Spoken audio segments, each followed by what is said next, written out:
شاء الله الجايات يقدر العنابي يصحح الاوضاع على بركه الله. تقبلوا تحياتي معلق اللقاء احمد الطيب، واحداث هذا اللقاء ضمن مباريات الجوله رقم 7 للدوري القطري. ادي بغداد بنجاح هو القائد هو الكابتن. في خبر حلو لعشاق نادي الشمال، الحقيقه جابوا نعيم السلاتي النجم التونسي اللي تألق. فرصه هدف اول هدف اول هدف اول هدف اول هدف اول، هو برضه هو الهداف، هو مواليد مناطق الجزاء مش منطقه الجزاء، هو مواليد مش منطقه جزاء واحده، ده مواليد كل مناطق الجزاء. بغداد بنجاح يتقدم بعد 25 ثانية بإحراز أول أهداف اللقاء. مولود يا ولدي في مناطق الجزاء يتقدم بأول أهداف اللقاء بعد خطأ من سيمو المدافع العرباوي. وادي الخطأ الكبير. ديالو هنا تعود من جديد. ادي التصرف لم يكن جيد، فقدان اللحظة الأخيرة.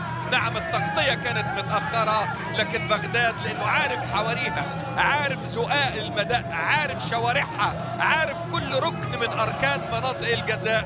قلت لحضراتكم هو واحد من أهم مواليد مناطق الجزاء في المنطقة العربية، كل المنطقة العربية، في أفريقيا، في شمال أفريقيا، هناك مع الجزائر، حتى في تونس. محمد عمر قلت لحضراتكم ادي الباص الامامي على طول الطويل والعمق، هو اللي مكمل هيجيبوا الرابع ولا ايه؟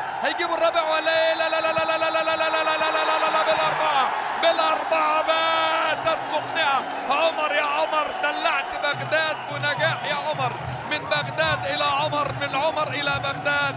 نعم بالاربعه الشمال يتقدم على النادي العربي شكلا ومضمونا.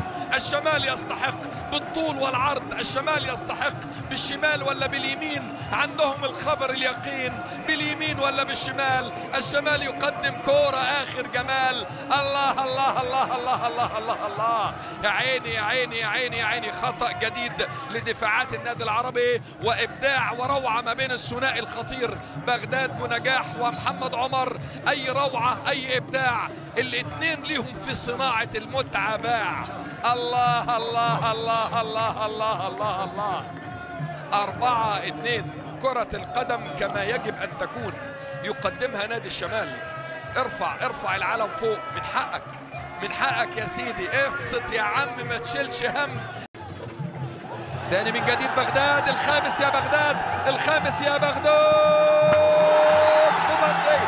خماسية بغداد يسجل هاتريك، أول هاتريك لبغداد بنجاح مع نادي الشمال.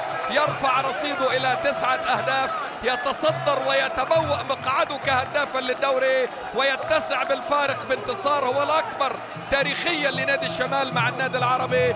5-2. نعم هاتريك لبغداد بنجاح وثنائية لمحمد عمر، والشمال يقدم ملحمة كروية جميلة لم تقدم من قبل في تاريخ نادي الشمال وأمام النادي العربي. نعم انطلق وعدى ومر وفات وشاط ويسجل هاتريك بغداد بنجاح، و5 أهداف للشمال في مرمى النادي العربي. أخطاء دفاعات النادي العربي كثيرة كثيرة كثيرة كثيرة. نعم 7 أهداف وبالأمس 13 هدف، يعني 20 هدف في 4 مباريات. كتير حلوين لكن كتير. وجماهير النادي العربي تترك مدرجات استاد الخور حزنا وغضبا على الأداء والنتيجة، مش على النتيجة بس. أداء النادي العربي أداء غير جيد بالمرة.